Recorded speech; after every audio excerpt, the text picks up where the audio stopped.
Ovqat yeb 6 million yutib olishni xohlaysizlarmi? Taksim kebobdamiz. Taksim kebobga tashrif buyurib, o'yin ishtirokchisiga aylandim. Qanaqa qilib deysizmi? Siz ham Taksim kebobga tashrif buyurib, minimum 150 ming so'mlik taomni buyurtma qiling va sizga qo'lingizga chek berishadi. Chekda QR kod bor. QR kod orqali ro'yxatdan o'ting va o'yin ishtirokchisiga aylaning. 3 tasi bittada. Ya'ni 5% cashback, qorningiz ham to'yadi, ishtirokchiga ham aylanasiz. Men 160 million ovqat yeb, men ham ishtirokchiga aylandim va xudo xolasa oyning oxirida g'oliblarni aniqlaymiz onlayn tarzida.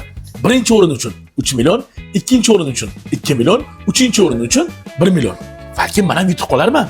Hammanglarni Taksim kebobda kutib qolaman. Undan tashqari kimning kommentariyasi eng ko'p like to'plasa, 5 kun ichida bitta Iskandar, bitta chichivitsi, bitta drom, bitta kola va bitta salat addushimanda.